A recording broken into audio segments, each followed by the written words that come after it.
without further ado, we will start with the first panel, with the first presentation, which is in fact a keynote speech by Simon Bonk. Simon is the former, as you can see in the booklet that was delivered to you. Simon is the former CIO of the Canadian Correctional Service, a service that is considered one of the most progressive around the world. He's the former CIO of the CSC. He's the chair of the ICPA International Corrections and Prisons Association Technology Solutions Network, and board member of CTA Corrections Technology Association, and head of research of the Telio and of the Telio group.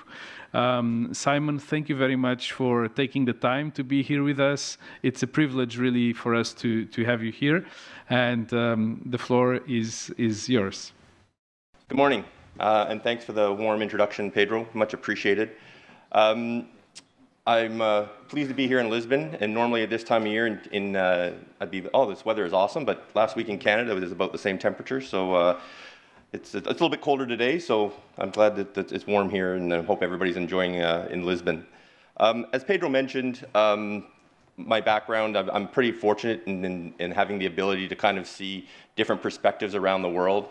And also being in Canada in the job for about 6-7 years as CIO, got to have a lot of interaction with a lot of different people. So I'm pretty lucky to have a bit of an overview of the correctional landscape and what people are doing. And I guess my one observation is there's a lot of really interesting things being done across different jurisdictions. The challenge, I think, is it's quite disparate. It's all one-off, and I think we could all be we could benefit from a more strategic approach. And what I hope to maybe start my presentation with today is a few slides just about some global observations, more from a strategic perspective than a technology perspective, and then I'll move into some technology opportunities. And what I've tried to do from the technology opportunity isn't go to Star Trek or Star Wars, but actually look at opportunities that are actually existing in jurisdictions today or in other sectors that we could potentially import. So we're not going to get into quantum computing or anything like that, but more of how we can maybe take some use cases from other sectors or in other jurisdictions and make them more broadly available, and think about that in terms of modernizing corrections. So the first slide is based a little bit of a case for modernization. I'm not going to go through all of this, and if folks have, if you want to interject at any time, please just put your hand up or just speak up, and we can hopefully create a bit of a dialogue as opposed to me standing here for half an hour, 45 minutes going through some slides. And I won't touch on all of these because I think that some of them you're quite familiar with. The pandemic, as an example, really drove modernization. I think, in my opinion, in Canada, we were able to do things in a matter of months as opposed to what I've been trying to do for years previously. So I think many of you have experienced that just because we had to. There was a certain reality of what COVID presented us in terms of it was tragic, but it was also an opportunity, and I think a lot of different jurisdictions had to step up in order to facilitate. I just think of something like basic like virtual work. Trying to get people to buy into Teams as an example pre-COVID wasn't happening, and then it just took off, and then that extended into video opportunities for more video opportunities and virtual interaction for inmates as well. The one thing I would comment on this, though, and you've already started to see it, is perhaps a loss of momentum or almost a return to pre-COVID. And I think it's something that we have to be cognizant of and guard against, because I think we can easily drift back to a pre-COVID mentality. It's like, okay, we've passed that, and then we'll just go back to the way things were. And I think we really have to guard against that. The other thing that I would highlight here is government alignment. And I don't know if this is true around the world, but I know in many jurisdictions, governments writ large are starting to think about digital services for their citizens and modernizing their infrastructure, modernizing their platform. And I think corrections needs to leverage that opportunity. And I don't know if we necessarily, in corrections, do a very good job, and I'll talk a little bit about this in a minute. I don't know if we do a very good job of telling our story. We focus often on recidivism and rehabilitation, which are noble correctional outputs, but I think we have to start to think about broader societal gains, and I think corrections can actually contribute to that, and I think that's much more appealing to our political masters who, let's be honest, they want to get reelected. And that cycles every 4 to 5 years, 3 to 4 years, depending on the nature of your government. But corrections need to appeal to them. And often I think corrections is kind of at the bottom of the barrel when you start to compare it to, whether it's economic gain, health, education, things of that nature. Those are all elements in corrections. But I think we have to start to better align the correctional narrative to government alignment so that we can start to take advantage. I don't know if we do a very good job of that today. Trust and confidence, I think that's going to be paramount in government. And again, corrections can contribute to that. Infrastructure is the foundation. Again, I think there's an opportunity. This underpins all what we do. In Canada, just before I left, we were putting a business case together because we didn't have Wi-Fi at our sites. Frankly, the bandwidth going into some of our institutions, you probably had better bandwidth in your homes. And there's a lot of money is available. And again, corrections needs to tap into that. I was just in the United States, I was just talking to some colleagues. There's something like $3 trillion for infrastructure available to government in the United States. Corrections largely hasn't tapped into any of that. And I was having a conversation with a former head of corrections for a state, and I said, why don't you guys make the case that some of your institutions are in more remote areas. Part of the infrastructure money that was available was to improve high-speed internet capability. Why not partner with your communities?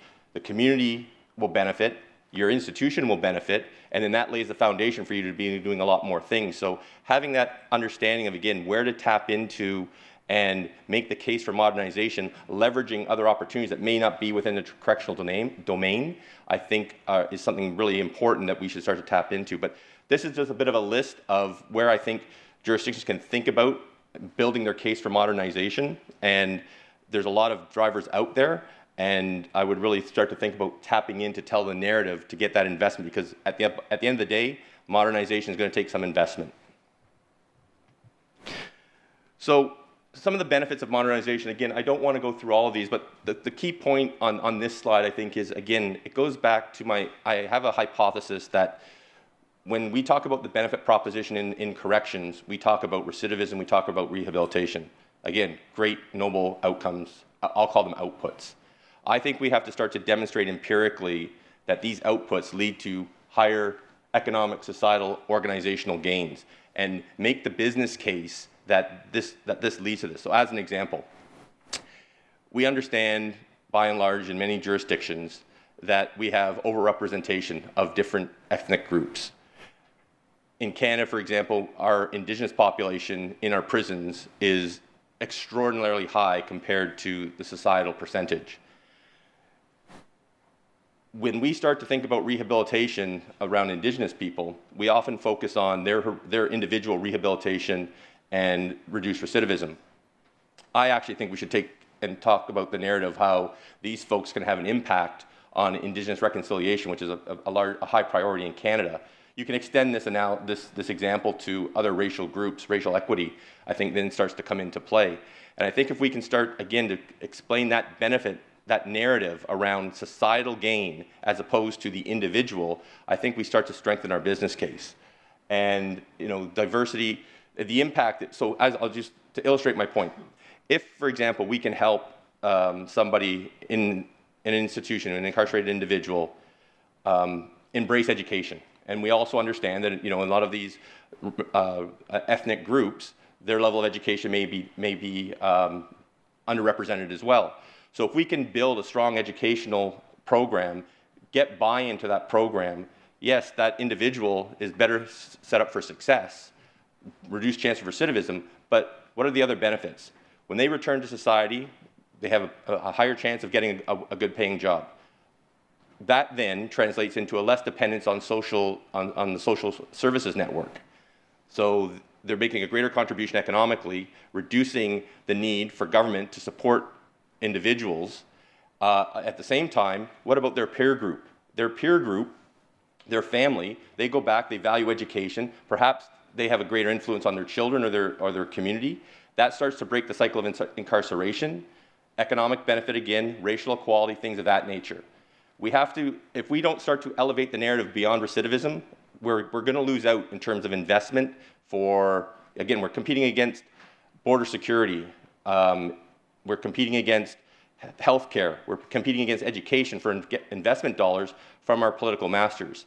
And I would suggest that we start to look at some of these correctional outputs and then elevate the narrative to a societal gain. We've started to do some work. We just started to do some work in Canada. We started to work with some researchers when we were looking at our offender management system. We started to look at the economic aspect, and we brought in some researchers from a local university.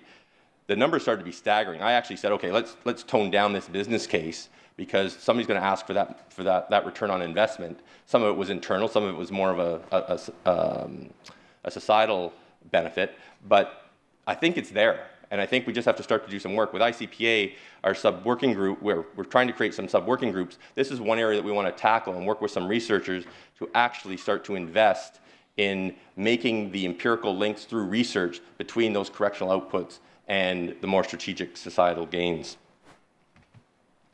I just want to talk a little bit about the conditions of success, because when we start to talk about change and modernization, it's a challenge. I think Gartner, if I look at some of the Gartner research, and if you're not familiar with Gartner, big consulting group focused primarily on technology, you'll see that, and this isn't unique to corrections, this is generally speaking, that the success rate of modernization efforts is something like 30%, and in terms of realizing what people sought to achieve before they started to modernize. And I think one of the big reasons for that is change. And so some of the conditions for success, I think, and this is, we've all talked about it.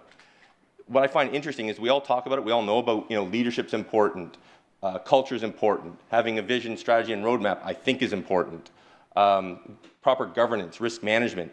But what's really interesting, and I've been working with a researcher out of Colorado, Dr. Alexandra Walker, who focuses on implementation management, and I asked her the question, why don't we embrace it? Like, I think we all understand that leadership, culture, all of these things are important, but we don't seem to embrace it. And I certainly know that's true in Canada. We had some legislation recently that eliminated segregation.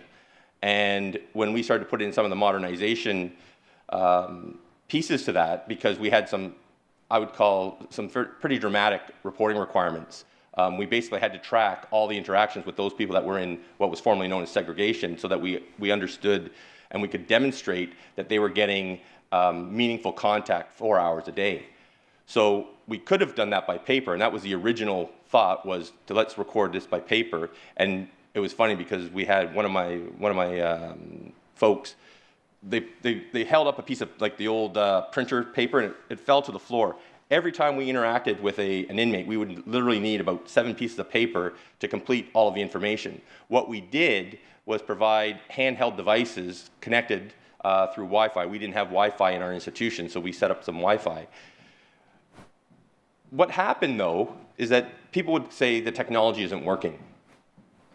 And true story, in one of our sites, the people would unplug the router, Wi-Fi would obviously go down, put in the coffee maker, Wi-Fi still isn't working, and have their coffee, and not put back in the router. And then they'd say the technology isn't working. Well, if you don't, so what it came down to is people didn't want to use it, and they were finding ways, not so creatively, to basically disable the technology. We focused a lot on change management, but we didn't focus enough. And I think what happens is that we don't create enough space to set ourselves up for success. So I think it's really important that you have those key tenets, and I think those are listed there, to set yourselves up for success and be dedicated. But what happens in corrections is we're an operational department. And what do we know? We know operations, and we get overtaken by that day-to-day. And I don't think we commit ourselves to investing in the time, because the operations of the day overtake everything else. If we want to change, you have to make the space within the organization with these conditions for success in order to be successful. And these are just a couple of observations, and I'm not going to go through all of these, but I will highlight a couple of them. I've been exploring the notion of diversity in corrections, and I think we all embrace diversity. And if you look at our hiring, we bring in different cultures, different religions, different races, to provide, that diversity of perspective.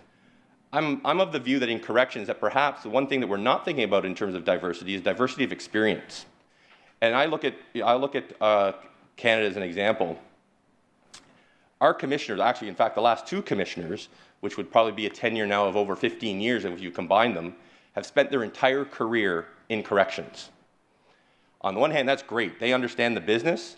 On the other side, maybe they don't understand how government works as well, because they're so focused on corrections. And if I looked at the management table, the executive table, I'd probably say 80 to 90% of those folks around that table had spent their entire career in corrections. There isn't a diversity of perspective, in my opinion, in corrections. And I think it's something that we need to embrace, is to start to bring some outside-in thinking to augment, and I'm not saying abandon the correctional experience, but what I'm saying is augment that correctional experience so that we can inspire thinking differently and doing things differently. There's a lot of things that can be imported from other sectors into corrections. Yes, they may have to be modified, they may need to be adjusted, but that diversity of experience, that diversity of perspective, I'm not sure, it's really, I came from border services, and before that I was working in income tax. And it probably took me 2 or 3 years to have credibility within the space. And it's simply because I wasn't one of them or one of you. And I think that needs to be embraced a little bit more. The other thing, and I think Pedro touched on this a little bit at the outset, is needs versus wants. I want to go to work in a Rolls Royce. What I need is a pair of shoes. And because I can walk to work. Well, I used to be able to walk to work. And I think we really have to start to focus and drive down on what is the opportunity, or what is the root cause that we're trying to solve. And a lot of times I think we go to what we want, and that maybe isn't the actual solution. Another analogy is you might have a cold with a runny nose. If I give you a Kleenex, that doesn't solve your problem. That's dealing with the symptoms. So I would encourage you to really focus on those needs versus wants, and really dive in. And that's really at the outset of before you actually get into doing, and we all want to do because we're operational departments. So take a breath, think about what it is that we actually are trying to achieve, and don't jump into solutioning. I won't talk too much about agile and failing fast, but I think we have to embrace the notion of failing. And I think that goes to proof of concepts. And what happens in corrections, we don't do proof of concepts. We don't do pilots. It's the first stage of implementation. Oh, this is a good idea, let's try it out, and then everybody wants it. We don't actually set up the parameters to understand whether it's been successful or not, and then it's like, oh, this seems to be working, and then we just go into full implementation. So I think I don't think there's anything wrong with going small, being quick, learning, and then take that learning to start to identify those needs versus wants, as opposed to getting right into implementation. I'll talk really quickly about outsource and insource, and I don't know about all of the different jurisdictions, but in my organization, we hired a lot of great people and super talented people. They wanted to build, they wanted to create, they wanted to code. A lot of times those solutions existed out in the private sector and we could go buy them. But there was a bias towards creation. Our OMS, for example, which just after I left, we awarded to a vendor, internally wanted to build it. They wanted to build an OMS from scratch, which they did previously. And there's solutions out there. Now, I'm not saying that they're the silver bullet, and I'm not saying that there doesn't need to be some configuration, maybe even some instances customization. But start to think about outsourcing versus in-house, looking at SaaS, things of that nature. And again, move away from some of those maybe historical bias around we need to build and develop everything ourselves. And I'm happy to talk about any of these other ones if folks have got views, and if you disagree with me, please let's engage in a conversation, because I'd love to hear a contrary opinion, a contrary view. I won't dwell on conversations, because maybe that's something we can focus on later. So, prison opportunities and innovation opportunities. And I've tried to break these down into kind of 4 business themes, then look at the technology, but tie them to correctional use cases. And as I said at the outset, I'm not trying to go too far out there that it's like, oh, we can't do that. Yes, there may be a bit of a leap, in some instances, but a lot of this is already being done either in corrections, in isolated pockets, or in other sectors. So the first one, I want to talk about efficiency and effectiveness, and the reason I put this one first is because I think a lot of our budgets are under attack. And I think that it's only going to get worse, frankly. Recently, the Canadian government released their budget this past March, I think it was March, and in there, I think was a 3% reduction across the board for all government departments. I think this isn't surprising to me. I think that because of the amount of money that governments had to spend it during COVID, to kind of keep society moving forward, deficits have grown. Now, as we start to come out of the COVID reality and return to a new normal, governments are going to have to start to reduce spending or claw back. So corrections is going to have to start to be more efficient and effective. The first one I have on there is automation moving to hyper-automation. And some of you might be familiar with the term hyper-automation. I think it's been coined by Gartner. And this is interesting because I mentioned this opportunity recently to a jurisdiction, and we talked about going from, we're largely a paper-based sector, I would say. We talked about going to automation, and my suggestion was, forget about automation, go to hyper-automation. If you're going to have to do the change anyways, you're going to have to look at the change management aspect. It's not that big of a leap to go a little bit further and get a lot greater gain. And so what I mean by that, going from automation to hyper-automation, is I'll give you an example, and I use this one frequently because I think it resonates with most folks in corrections. In Canada, our grievance process is paper-based. The inmate gets a 3-page carbon-loaded form, writes out their grievance, and we get lots of grievances. My boss, who's now the commissioner, at the highest level of the grievance, would take home literally a suitcase every weekend filled with paper appeals. I think we understand that this probably isn't the most efficient way to do business, and we could automate that by an electronic form or kiosk or something like that basically just takes the paper and makes it digital.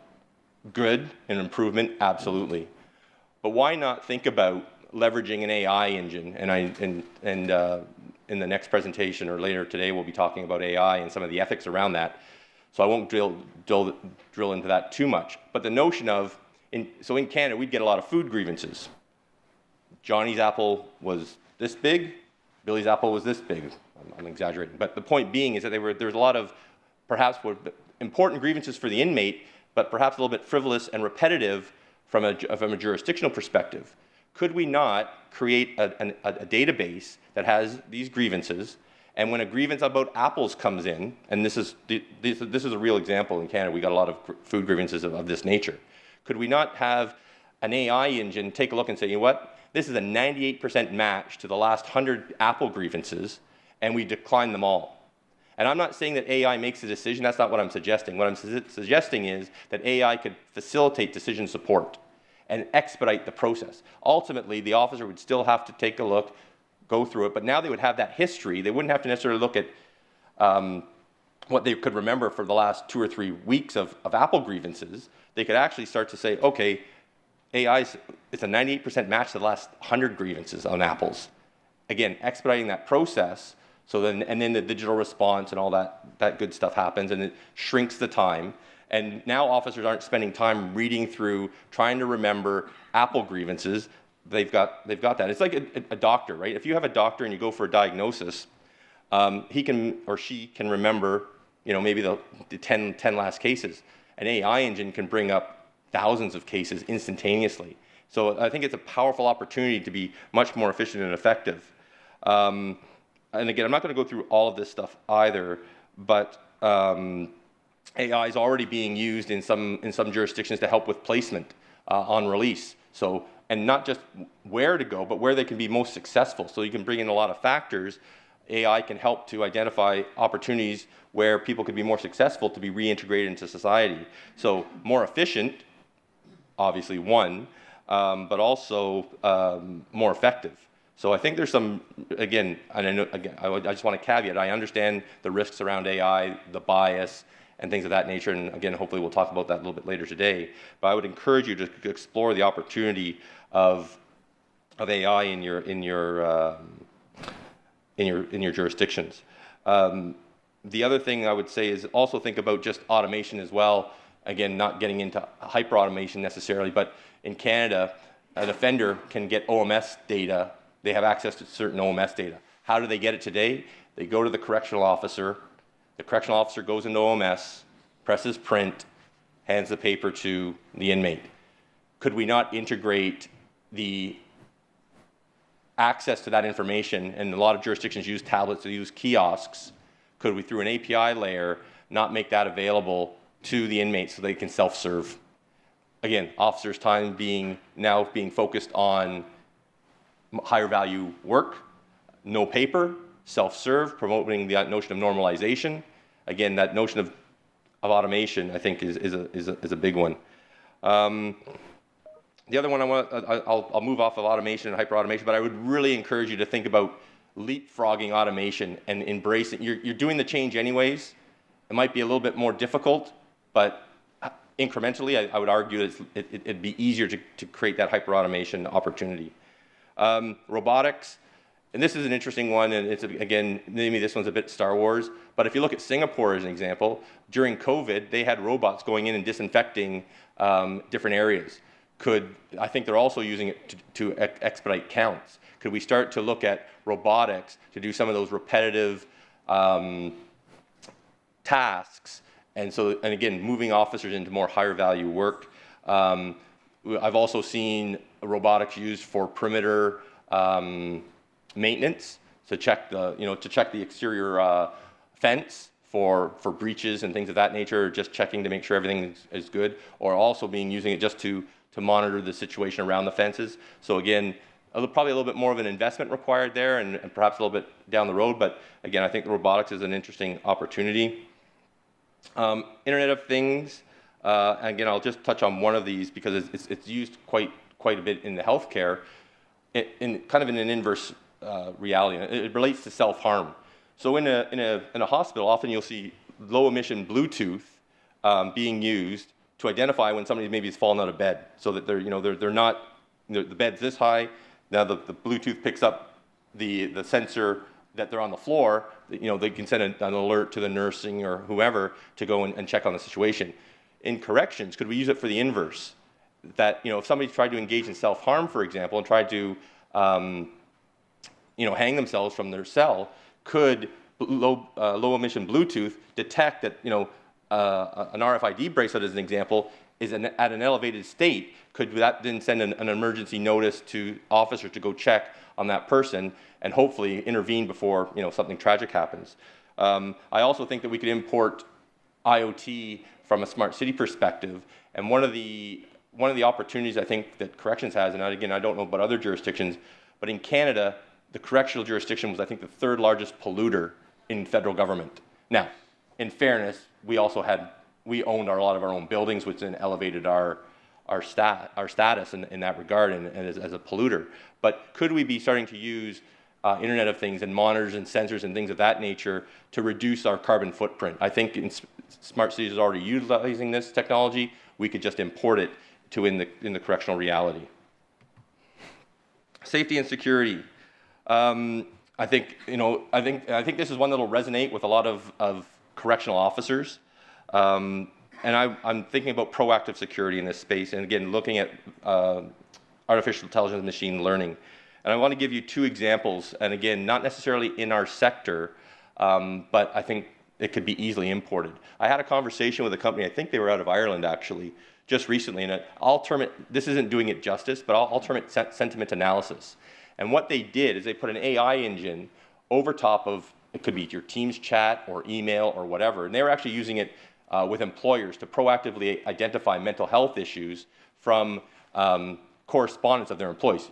Again, privacy, I understand there's privacy implications that need to be addressed, but in the private sector, what they would get is folks that wanted to volunteer.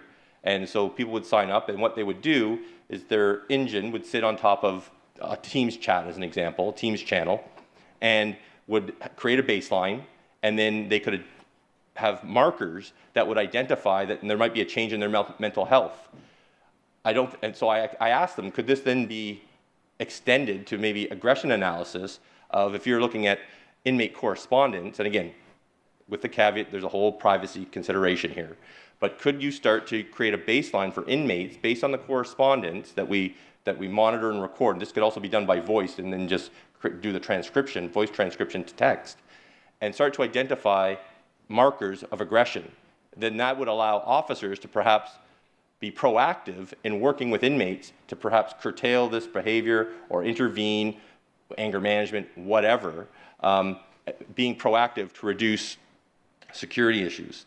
Same thing could be done with pattern recognition. When I was in Canada, we had a local company that came in, and they were working with a big box store. And what they were trying to do is to identify when people came into the store, when they would leave the store, when they would go to pay for their goods. And so they would start to identify patterns and say, okay, a dad or mother comes in with their child, they're in the store for 10 minutes, they buy it and they get out. A gentleman might come in alone in his work boots, he'll stay for a half an hour and then check out. And then in real time, they would adjust their cash, the people at cash, so that they didn't have wait times. So the question became, from a corrections perspective, could we use this to start to have pattern recognition within an institution? We have a boatload of CCTV camera and film. In real time, could we say, oh, Simon and Pedro have got together, and every time they get together, there's a fight 5 minutes later nearby. I'm just making stuff up. And if that pattern started to emerge, again, don't have to send in an emergency response team, but could you just perhaps send an officer just to be in the area, just to be, maybe dissuade people from engaging in a violent act? Again, I think there's potential to start to look at the resources we have to start to leverage, again, through AI, to be proactive as opposed to reactive. And I think there's already examples where this is being done, and we could import that quite easily, I think, into the correctional space. I won't get into cell phone and drone countermeasures. I think the only thing I would say about that is I'm not convinced that drones are an issue. I'm not sure they're the biggest issue facing us in terms of bringing contraband into our institutions. That's just a personal, I would focus on the 2 or 3 other areas that I think are much higher in terms of bringing in that contraband, but that's out there and is available. Tablet technology, and I'm not going to talk about tablet technology the way it's traditionally done, particularly in North America, I will talk about that in a moment. But in this instance, in Canada, when we started to assess an individual, when they came into our institution, that assessment took 3 to 4 months. The average stay in Canada for an inmate in the federal system was about 4 years. So if we can start to shrink down that assessment time, we can get these folks into programs, we can get them into different rehabilitative efforts, and we can start that earlier. And what also happened is a lot of people missed their first chance at parole because of the delay to get them into their programs. So if you could put tablets in the hands of offenders, even before they came, in the federal system in Canada, admittedly, you would be in the provincial system as you were waiting for your trial unless you got bail. But could we start to provide tablets, even on the bus, the transport bus to our intake centers, give them a tablet, and they can start to complete their assessment digitally, as opposed to the way we do it in Canada today is you sit down, you have 2, 3, 4, 5, 6 interviews. Also could start to maybe facilitate different things around accessibility as well. You could do voice to text and things of that nature from a literacy perspective. Officers don't have to record this type of stuff. So can we start to just think, even within the existing processes, leveraging technology to present that opportunity to do things a little bit differently, expedite the process, shrink the intake time, get people into programs, get them their opportunity for their first opportunity for parole earlier, get them out of our prisons earlier, get them back into the community. I've already talked a little bit about RFID. Some interesting stuff going on in a couple of counties in the United States is they're starting to use RFID similar to how they use RFID in the community, but internally within the prison. They're putting RFID bracelets on inmates for a couple reasons. One, tracking, count, things of that nature, also for signs of life as well. So I think there's some interesting opportunities in that space.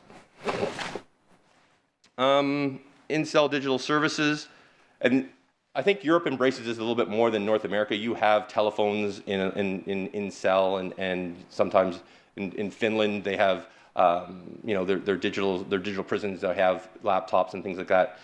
That doesn't necessarily exist as much in North America, but I would encourage folks to start to think about expanding the notion of in-cell services. Healthcare, as an example.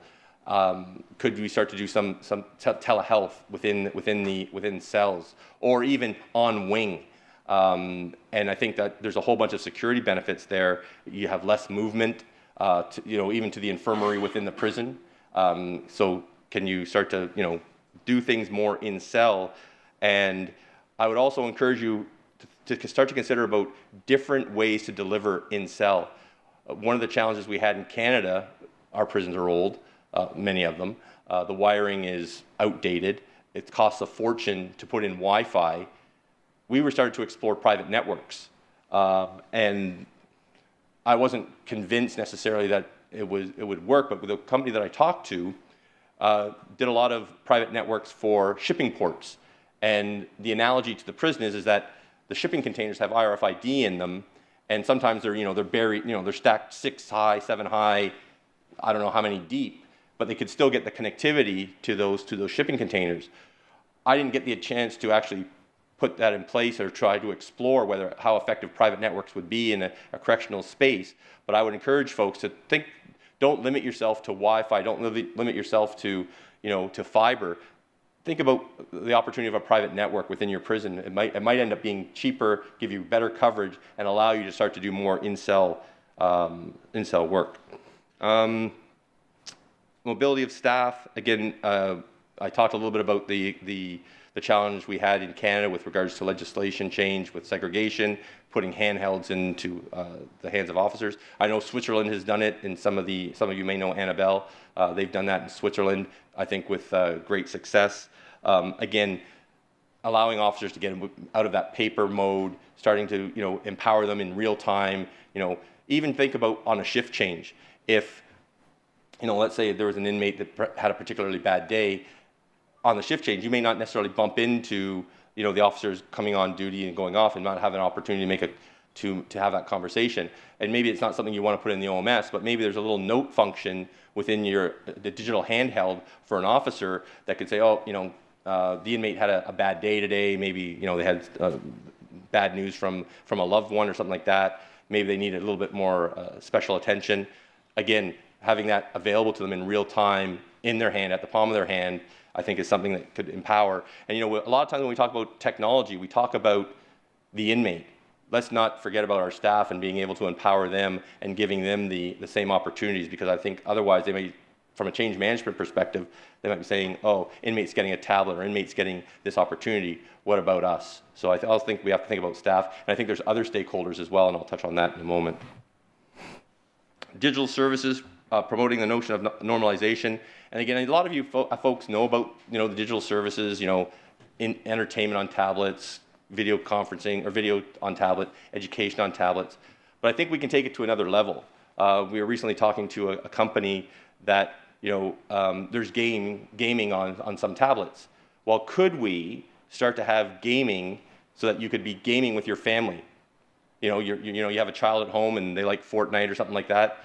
You could be playing Fortnite together. And again, creating a bond that currently today doesn't exist. I think that's something that could be really interesting to create another mechanism to have that contact with family. Can we start to think about more live streaming of education into the cell via a tablet? And again, offer peripherals. I think, and is it a tablet or is it actually a desktop? Because I don't know about you, but I don't like having to read or write large amounts of material on a small 6x8 screen. I'd rather have something much larger. So we also think the delivery mechanism and being able to have a keyboard as an example, as opposed to an on-screen tablet, virtual keyboard, might make a big difference as well. So I also think we have to start to think about the technology opportunities of what we already have in place and enhance that experience for the officer and for the inmate. Thank you. Virtual augmented reality. I think this is being used in a limited way, and I think there's huge potential. I remember it was a few years ago, I think it was out of Idaho, they had their emergency response team.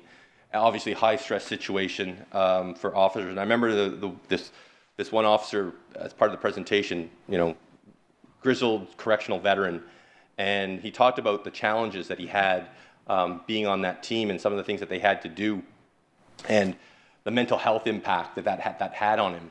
And they created a virtual reality simulation to help decompress after traumatic situations.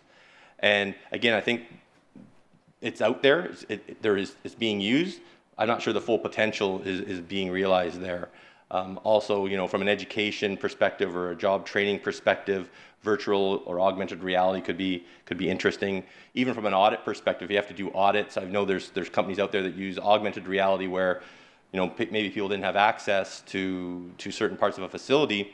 They'd have augmented reality with a camera built in. The auditor would be seeing what the person's seeing. They could ask questions, or they could point to different things. So I think there's a lot of potential there. When I was in my role at CSC, we had a visit with a local a university, and they had created a virtual reality cube, I'd call it. It was probably about, I don't know, 10 yards by 10 yards high cube. It was huge, and you could actually, it was immersive. You'd have a virtual reality headset. And I'm not suggesting that this is what we need to do in corrections, but what my point is that what they demonstrated to us is you put on the virtual reality headset within this cube environment, and it recreated kind of in this example, it was like a social gathering, and the way they were using it was to re-socialize victims of sexual assault. So that they created you'd be there having a drink or a virtual drink, and then there'd be somebody leering at you or something like that. But what it allowed them to kind of to be more comfortable in that virtual reality, so that they could then go into that environment where they maybe felt uncomfortable. I think you could easily start to take that and start to make programs and rehabilitative efforts to help folks. So I think the virtual reality is largely untouched. Augmented reality, and I think there's huge potential there. And I'll put this last one under engagement, and engagement might not be the right heading on this, but I think it can facilitate interaction. I think the data opportunity is immense. We sit on a boatload of data in a whole bunch of different forms, and I'm not sure we're maximizing it to its full potential. I think we have to start to think about creating data lakes and being able to leverage that in a different way. And the other thing I think is I'm not sure we leverage data to maximize our operations either. And I think when we start to create new programs, we don't necessarily put in place the KPIs that allow us to then focus on our operations and then look to improve them. And I think we need to really start to look at how we can leverage our data in a different way. The other big thing, and I think and I'm actually part of the American Parole and Probation Association working group on technology as well. And one of the things that we're looking there is data exchange standards, and developing that so that we can better leverage APIs and start sharing data across jurisdictions, within jurisdictions, even between our solutions. I remember it actually was in Lisbon. And I think Mr. Jackson was presenting the digital continuum that you had in place, and how law enforcement, corrections, et cetera, were able to look and leverage data. I thought, oh, this is brilliant. So we tried to do that in Canada. We got bogged down a little bit, but that API service layer, I think, will make a huge difference, not just for data sharing, but also when we look at solutions. When we looked at the OMS solution in the market in Canada, we weren't necessarily convinced that there was a silver bullet. So there was about 18 or 20 components to our offender management system. We thought there might have been a really good match with maybe 14 or 15 of those modules, but what are we going to do with the other 4 or 5 modules? With an API layer, you can kind of mix and match your solution. You have to think about the user interface aspect of that, but it can start to be seamless. So I think APIs has the ability for sharing information, but also I think can help you with your solutioning as well. Portals, again, that notion of self-service. In Canada, we had victim legislation that came in we had a heightened responsibility to provide information to victims. What historically had been done was there would be a victim's contact officer essentially would call or write a letter or whatever. We created a portal. They could, again, go self-serve. We could push information as opposed to having to make those physical contacts either by phone call or by letter. It was instantaneous. We could know when they'd read it or receipt. So again, I think that they're, again, leveraging an API layer as well could really help with portals. I'll just mention two other, the notion of open data, open source. I imagine most jurisdictions have a responsibility to publish data. I think that we don't necessarily take that opportunity to its full extent. I think we're a little bit, we want to hang on to our data. We think there's risks there. I don't know about in other jurisdictions, but in Canada we have a access to privacy legislation. So people write to us, we look at it, and we more often than not provide that information. Yes, some of it might get blacked out in certain instances, but can we be more proactive? Again, reduce the demand or the impact it has on our staff, because having gone through, having to look, because what happens is it gets coordinated, which is a big job in itself. Then it goes out to the owner of the data. They have to review it. If we could be proactive, open data, it already exists. And again, I think there's efficiency gains. I think there's also a transparency and trust benefit as well for jurisdictions that are being a little bit more open. And it isn't all good news. I think it's important that we talk about the risks. I've already mentioned bias, and again, I think Stephen, Pia, and Hakan will talk a little bit maybe more about this. I know they're doing some good work with the Council of Europe on AI bias in particular and standards. So I think be cognizant of the risks, and particularly around AI bias that can come into play. There is a cost to technology. I talked a little bit about that before. I think we can strengthen our business case there. But I would point out that I think there's a lot of efficiency gains. And I think if you started to talk about a payback period where you invest X amount of dollars and you have efficiency gains that would pay that back in 3, 4, 5, 6 years, whatever the number is, I think there's an offset there. The change management I've already touched on. I think frankly, this is our biggest failure when we start to think about modernization. I think the technology part is frankly quite easy, but I think the way we implement it, the way we talk about change, I think we fall short. I know from my own personal experience. And I think when we talk about change management, we think about training at the end, how the person's going to interact with the system. I would actually suggest to you that change management has to start at the very beginning. People have to understand why we need to change in the first place. And I don't think we do a very good job of explaining to them why we need to change in the first place. And then if we did, they may not agree, but at least they would appreciate being consulted early on and having that education as to why we actually even needed to do it in the first place. This is tied to culture. I think we're a risk-averse culture, and I think we have to think about that as well at the outset of change. Technology can also isolate. I don't have any teenagers, but there are a couple. My partner has a couple, and we don't see them anymore. They're on their phones, they're in their rooms. I think we have to also think about that from an inmate perspective as well, that there might be an isolation factor. The other thing too is,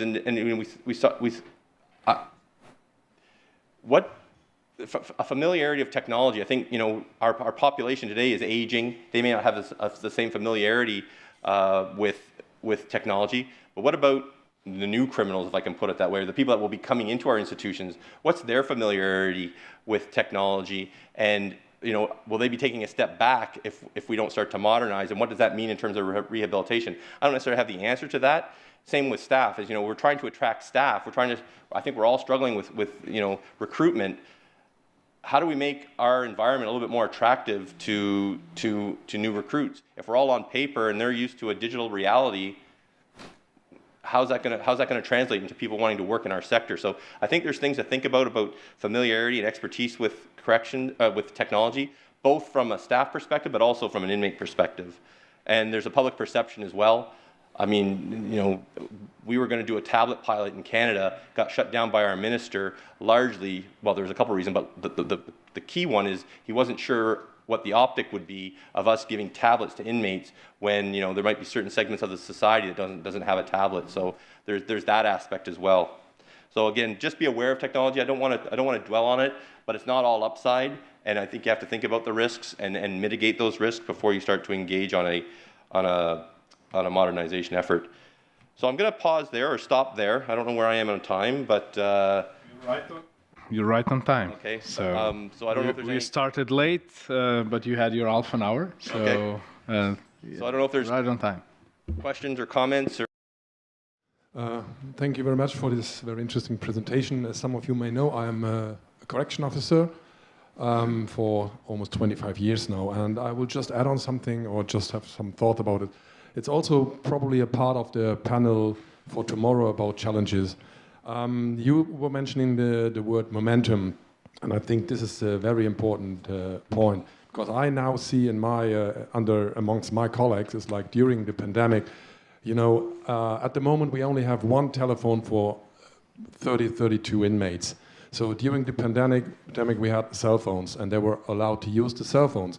But as soon as the pandemic was declared to be over, it's like they took the cell phones away again. So I'm just wondering why. You know, it took away a lot of pressure from the inmates. So they were, you know, they had the chance to talk to their families, and not just because the pandemic is over. Cell phones are taken away. This is just wrong, and I can see that the momentum is slowly fading out. Like the officers can just, you know, see their friends again, and they don't have to meet them on a video chat. So, and they mirror their own life to the inmate's life. So, but they have to keep in mind that an inmate's life, it is kind of living under Corona circumstances every day. So this is one thing, and the other thing is like, if you try to implement something new, and I can now just talk about Bremen, we try to implement this kiosk. It is really, really important to prepare the field amongst the correction officers that they understand what the goal is. Because when I start to promote the project implementing a kiosk, officers also like to play dumb. They would, oh, a kiosk, that's nice. Can I buy a newspaper and a sausage? No, it is different. It's just the name we gave this project. So it is very important, and also that it's the next step. You have to prepare the field in advance to make it successful. Well, either on a TOT session or e-learning course. So this is very important. Otherwise, the success of the project will be in big danger. But last word about that, it is really hard work to keep up the momentum on a good level to be ready for day one when it starts. So this is one of the challenges I just have in my head. I couldn't agree more on both your points. When we rolled out the Wi-Fi and the handhelds to officers, where we piloted it, we had a lot more success than where we didn't. So there was a couple institutions where we actually put it in, and it was actually true agile. You know, we gave them a prototype, they would use it. My staff was actually on site. They would change it that night. The next day they could see their feedback. They understood what we were trying to achieve, not from a technology perspective, but from a business perspective. And I think sometimes we focus too much on the technology aspect of the change, and really it's about the business change. But my point is that when we worked with those couple of sites in advance, we had much greater success when we actually went live than some of the other sites where we weren't as present. And we end up doing a lot of crisis change management, if I can put it that way. And we spent a lot of money on it too. We probably would have saved money, been more effective, got better results if we'd spent more time up front working with every site than the couple that we did. And we thought, oh yeah, we're engaging, that'll be representative of, these two sites will be representative of all the other sites. Each site has its own culture, each site has its own idiosyncrasies, but more importantly, being able to show and them have an opportunity to be educated why we're making the change, how we're going to make the change, and them having some input, I think it was huge. And one of the best hires I think I ever made was I hired a correctional officer, or former correctional officer, who was tech savvy. He had been a correctional manager, he'd been on the front line, he'd been on the urgent emergency response team, he understood technology, and when I sent that guy out, like if I went out there, yeah, you're the tech guy, whatever, you know, what do you know about corrections? But when I sent out their colleague, their correctional manager, their ERT colleague, that resonated because he understood. He could say, oh yeah, I get what you're saying, but you could do this. So it's not just about early on, I think it's about who you use as well in that change process.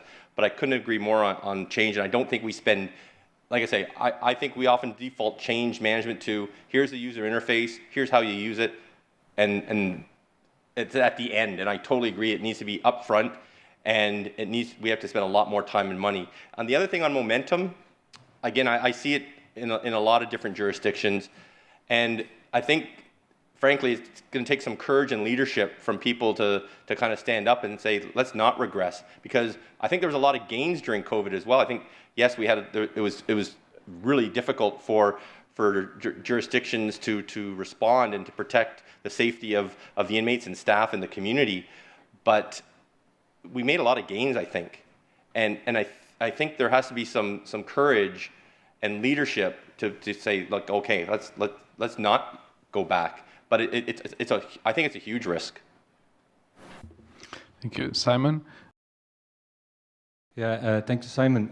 I just, if you allow me, ask something to you regarding to the cell phones during COVID. I've seen a lot of research done during that COVID period in a lot of sectors around the change. For example, in psychologists, and what is the impact of now from virtual physical therapy towards virtual therapy. Unfortunately, I haven't seen much research being done what happened during the pandemic, how we changed, but are you aware of any more incidents and the impact during that in-cell, and has there been some research done? Because often they just go back to the old, because they always did that, but with ideas from before. But you know, I don't know if anyone is aware from some research that has been done around the way we changed our prisons during that period. Well, there is no research, but it was more like a feeling from the officers.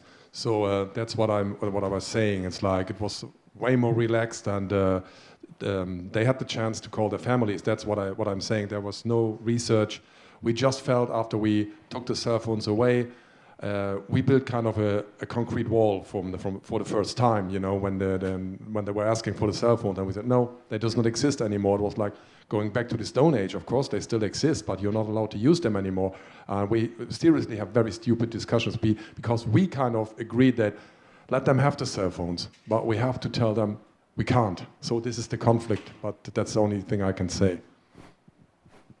And I've got to think that the impact on the mood of the institution is impacted as well. Like if you here's a cell phone and now you take it away, if it was okay 6 months ago or 8 months ago, and now you're saying it's not okay, like from what perspective was it like the risk hasn't? I wouldn't have thought that the risk would have changed any, and so it's all, I would think there'd be a negative impact on the mood. But I don't know if that's been analyzed or considered. But I've got to think there's also.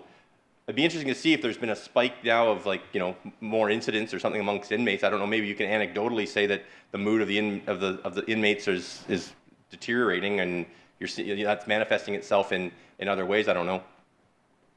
I think it would be a really interesting topic to even now still do research on what happened that period and then reach out to universities. Because it's really try to understand what happened and have some proof, evidence-based kind of. Yeah, that's very interesting, Stephen. I've seen a lot of research about what were the initiatives that were taken during the pandemic, but not what happened in the post-pandemic period. And I think that's really interesting to see how if we really went back, did we really take advantage of this opportunity as well? So that's really critical. Work on the use of video for court hearings, so that's the only thing I'm aware of. Not a lot. Okay, thank you very much. One last question to Simon? Anyone wants to?